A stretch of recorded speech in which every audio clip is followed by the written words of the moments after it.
Emily, welcome. Pleasure to have you here, and we look forward to learn from you. It is my pleasure. Thank you so much for this opportunity. I always appreciate the opportunity that I get to show off my students' work. So this is definitely a great opportunity. Thank you all so very much for joining us today to continue learning and continue sharpening our tools to serve our English language learners. I'm Emily Francis. I'm a high school ESL teacher, but I also taught ESL at the elementary school level. And that's why I want to talk to you today about developing all language domains. It is my heart to core to teach English language learners. And of course, using WriteReader is one of the ways that I do that. I work here in Concord, North Carolina. This is my 10th year as an ESL teacher. I was a teacher assistant in a first grade classroom for 8 years before becoming a teacher. And if you want to hear more about my story, I'll give you a link to share, to check on later. Let's go ahead and let's engage. I usually do presentations when I have the audience in front of me and I can see the reactions, I can hear their comments. And right now, all I see is my screen. And I would love to hear from you and interact with me as I share with you this information. I have all sorts of social media platforms. These are all professional accounts. Twitter, Instagram, Facebook account. Use the hashtag WriteReader4, the number 4 ELs, and let's engage. Let's share with the world what is it that we're learning about empowering our English language learners. So when you received the information for the webinar, you were aware of the content that we'll be sharing today. And I do want to talk to you first about choosing compelling text. And after we do that, I want to talk to you about scaffolding reading and writing. And that's going to go together because to me, you cannot separate reading from writing. It's just, they marry, they just go together. And then we'll talk about publishing student work. And that's when I'll show you all of my students' wonderful work through WriteReader. So as I start talking to you first about confirming existent, choosing compelling text, I want to talk to you about language and why is it that this is titled Developing All Language Domains. And it's because that's how we learn, right? That's how we communicate, through language. There's a receptive language and there's an expressive language. Receptive, that's how we understand language, the way we listen, the way we read, and that's how we understand what's being told. And then there's an expressive language. We use words, we speak, we write in order to make ourselves understood to the world. So it's important that these 4 language domains go all together in order for students to grow, not just linguistically, but academically as well. So let's go ahead and start with this wonderful quote that I'm gonna give you just about a half minute to read on your own. Go ahead.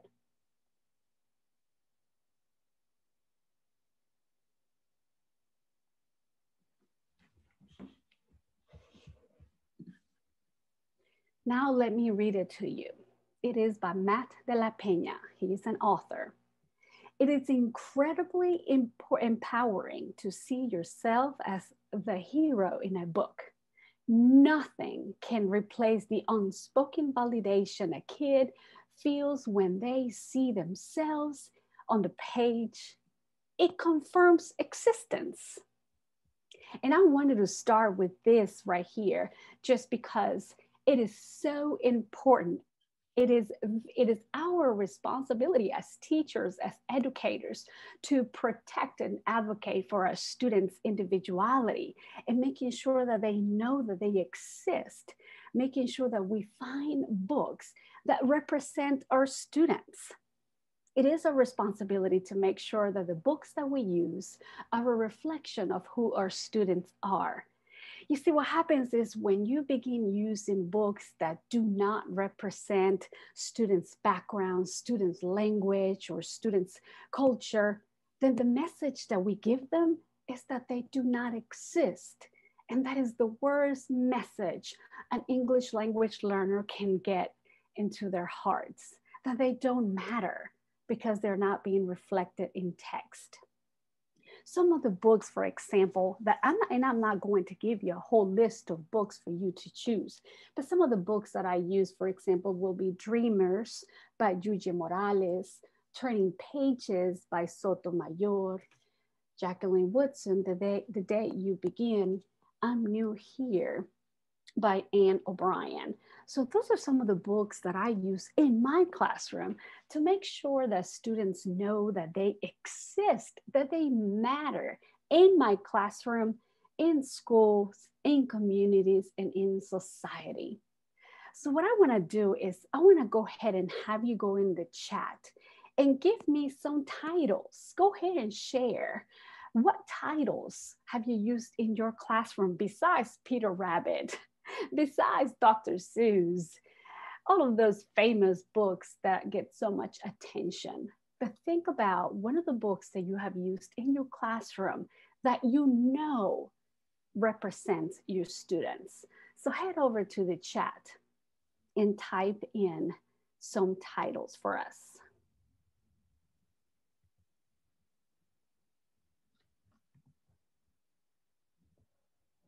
Is there just a Q&A or is there a chat for participants? There's a chat. Let me just check. I'm just having some issues right now. Because I see a Q&A, but I wasn't sure about a chat.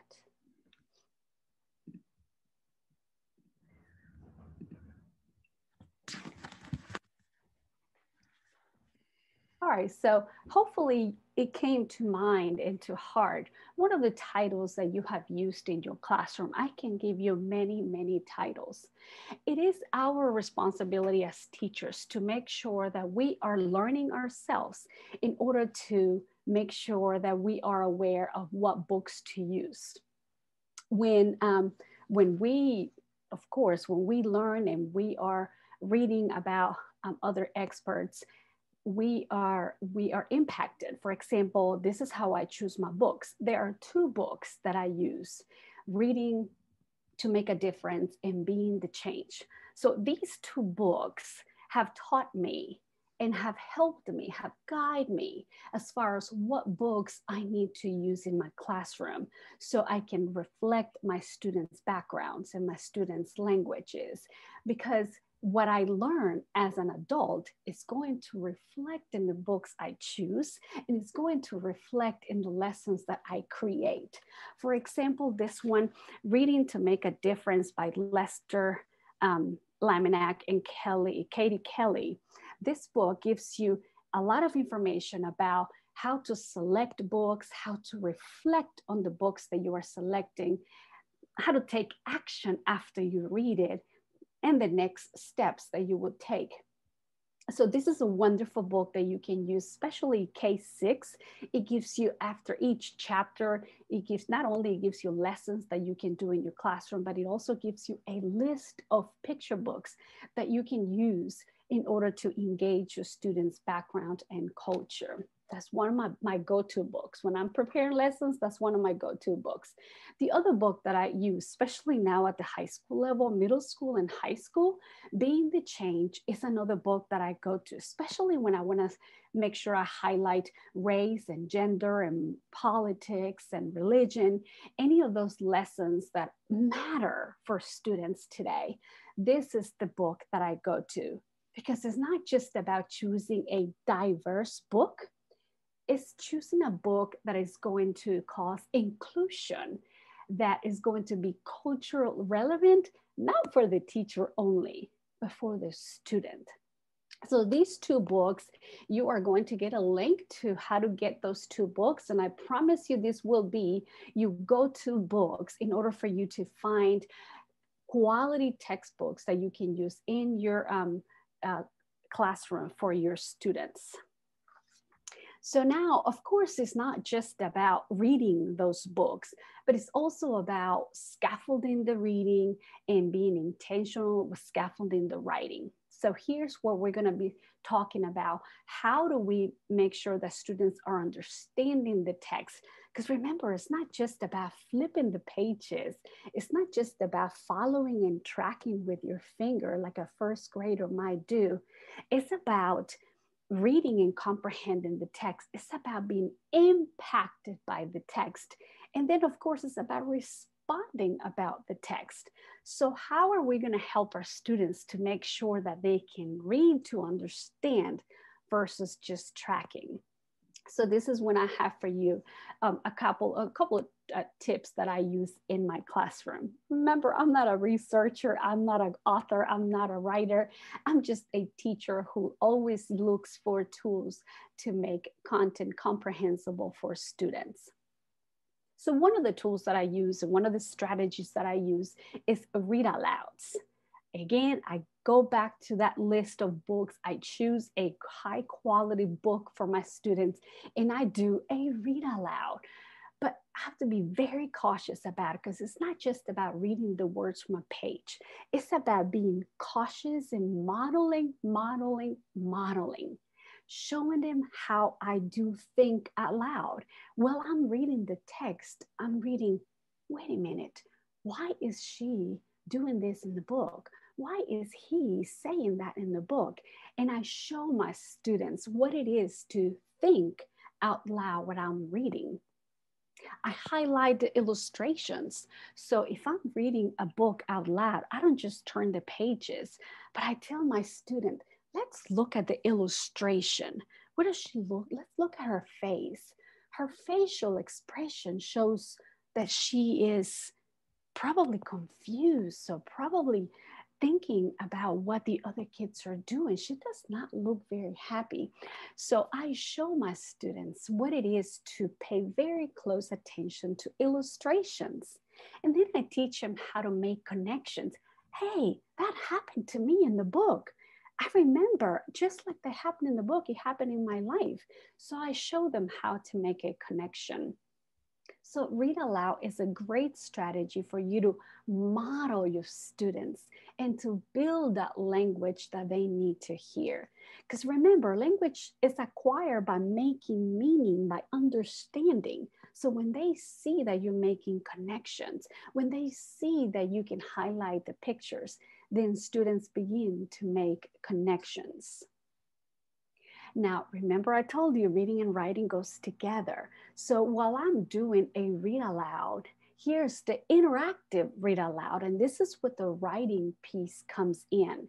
And I'm gonna cite this from Valentina Gonzalez and Dr. Melinda Miller. And they have this techniques to make read alouds more comprehensible for ELLs.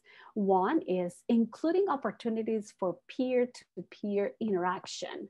Of course, before COVID, I can sit all my students together and they can all interact about the text. But now that I do it online, I can still do the same. I can have a shared document and I can have students talk among themselves about the text. If you have not used Jamboard, Jamboard is another resource that I use when I do interactive read aloud. So just like you see the sticky notes right there on the picture, you can do the sticky notes on that Jamboard. It's not even an app. If you have Google, you can scroll down to Jamboard and you can use that for students to place in their sticky notes. You can embed the stop and draw, which means while you're reading the text, which let me back up a little bit. When you do a read aloud, it is always recommended for you to read the book nonstop from beginning to end and let the student enjoy the text without you having to stop too much. Your second reading, it is recommended that you read one part of the text and stop and have them either draw or write their thoughts. So if you're at the elementary level, I would have students draw. So right here on the bottom left corner, you see the picture with the students all spread out, just drawing their response to the text. At the high school level, of course, I have students write their responses, but I also work with newcomers who do not write in English yet. So they can write in home language or they can draw their responses. But this is where the reading and the writing goes together for read aloud. That's the one tip I have for you. The next one is shared reading. Enjoy being able to read with your students, not just giving them a book and off you go and read. Pull them over. Of course, you can still do it 6 feet apart. I do it 6 feet apart, and we sit together and out loud, we read together. Shared reading is using the same text and together following the text. It is a great opportunity for direct instruction and intentional language and literacy learning. So when I see students repeating after me, they are learning the repetition because that helps. It is research supported that repetition is effective. There's no pressure, and that's wonderful. We know that there's research behind students learning when there's no pressure, because you're not just going to have them read on their own or read aloud in front of everyone. We're doing it all together, so they feel very comfortable. They feel successful. So it helps our students grow and develop in language and in literacy. Again, share reading is something that I have done virtual. So I pull up a screen and up to the count of 3, 1, 2, 3, let's read. And you can just go crazy with all those microphones on and have everybody read. I also do it with the microphones off. I don't have to hear every word they say, but once in a while, I have all 9 microphones on and I can hear all of them.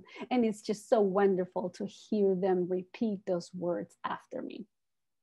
Remember, reading and writing goes together. So when I do shared reading, we also do shared writing or interactive writing. Shared writing is when we write together. So if you look at the picture here in the middle, I am writing with my students. They're telling me the sentences, they're telling me the words, and we are writing them together. Interactive writing can be students just talking among themselves and just doing the writing on their own. So here on the left side, you'll see my girls right there just talking about the text and giving each other tips on what to write. That's a wonderful opportunity for them to develop the speaking and the writing. And then at the bottom right corner, you'll see my boys right here, senior. So one of them is graduated already and the other ones are seniors. And they go from writing a letter to a word to a sentence, and eventually they become great writers. It's just a matter of giving them the keys, giving them the opportunities for them to grow linguistically. Here's an example of a shared writing piece in a shared reading. So here we read a text, one word at a time. We talk about what danger is, what hope is, and I make them highlight it, I make them circle it so we know what word we're talking about. This is a very good opportunity if you work with newcomers, students who do not speak English yet. This is a great strategy to have students identify cognates. I give my students an article and I have them highlight all of the words that resemble their home language, like words that they are familiar with. And they end up with a huge list of words that they are familiar with. And that list of words can help them create sentences. So here is where we have our students. This is right here an example of a K2, a middle school, and a high school example.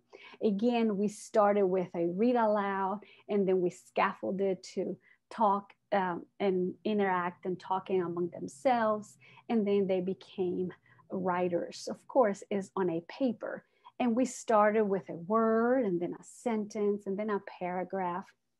And that's where we move on to a book. And this is where I want to emphasize that the teacher's task, yours and my task, is to initiate the learning process.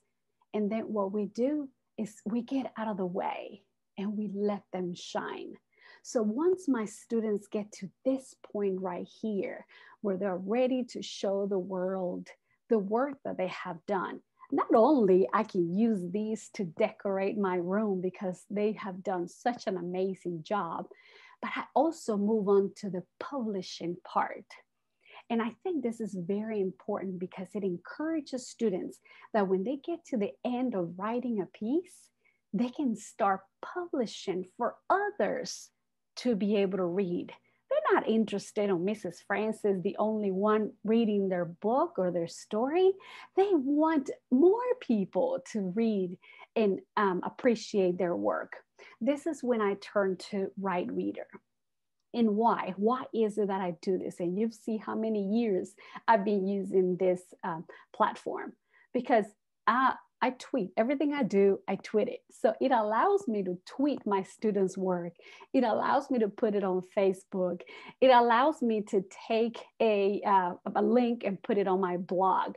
I can text through WhatsApp. I can send parents a link to the book. I can email it to parents. And I can also print it out and come out with wonderful books such as this for students to take home or for students to have in the classroom so they can read among themselves. So using this platform has allowed me to bring the work that we do between four walls outside of those walls. So WriteReader has been able to publish our work. Achieving the Core has published my work, not my, but my students' work. ILA has published our work. And of course, my students' works have also been in Andrea Hannesville's book. And it's also been published in ILA magazine. And that's why I love this app. So I want to show you some of the work that we do for students. And I'm not going to go deep into how to use WriteReader because you can do that in another webinar. Of course, they have a follow-up on the 20th, I believe, where you can dig deeper into how to use WriteReader. But it's super easy. You log in as an educator. You create your classrooms. And then your students log in using the code that you give them. Super easy. I log in with my work account because I publish students' images, so it has to be with my work email account. So I want to show you, look, since 2017 is when I've been using this platform. And just in 2017 and 2018, these are all of the books my kindergarten through fifth graders have created. You can have students create it as a group. So this book right here was created by Camila, Jaylene, Jacqueline, and Tylee. All four of them created this wonderful book. So if you notice, here is the students writing. And then at the bottom is the teacher writing. I don't fix my students' grammar until we get to this point. And then we get to the bottom part and I conference with students. And then we learn about how to change the spelling. But I do that after they have worried about creating all of these books. So we go from picture books to storybooks. We created these wonderful books as a whole class. Take a look at this wonderful Cascarones books. We did it together. You'll see pictures of students creating their own Cascarones, and we wrote it together. And the book is available in English and in Spanish. Here's an example of a book that a newcomer made just by reading the picture book Dreamers. He could not read a word from this book, nothing. Of course, he found some cognate words that he could use. So he was able to understand a couple of words, but he used the images to be able to understand the text. And based on what he was able to understand, he made his own book.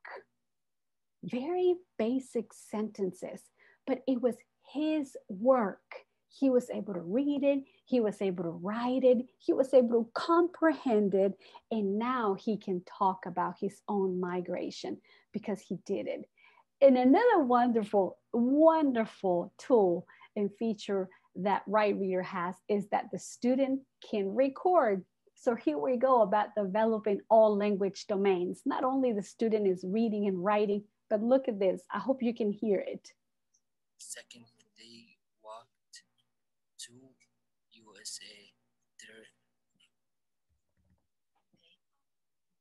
They are immigrants. So this feature, I hope you were able to hear it, but this feature allows the student to record themselves, and that encourages students to speak their writing, which is so important when you're developing language. And here's a book that I created. This is my personal story, and I did it in English and in Spanish.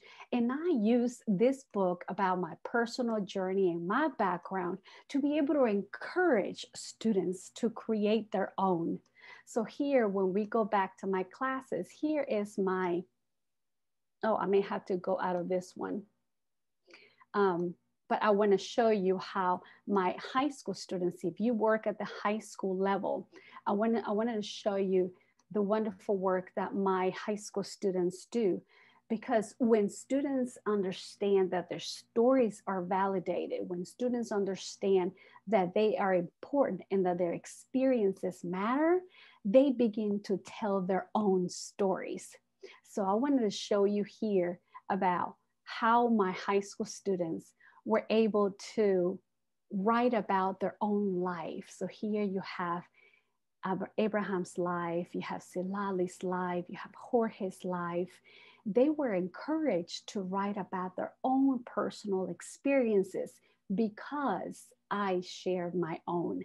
So it's such a powerful tool to be able to encourage our students to become authors of their own stories.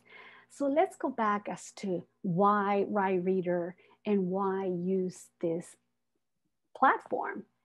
Because it's important to share our stories. Back to the quote when I started, Matt de la Peña says that nothing, and I love that, nothing can replace the unspoken validation a kid feels when they see themselves on the page.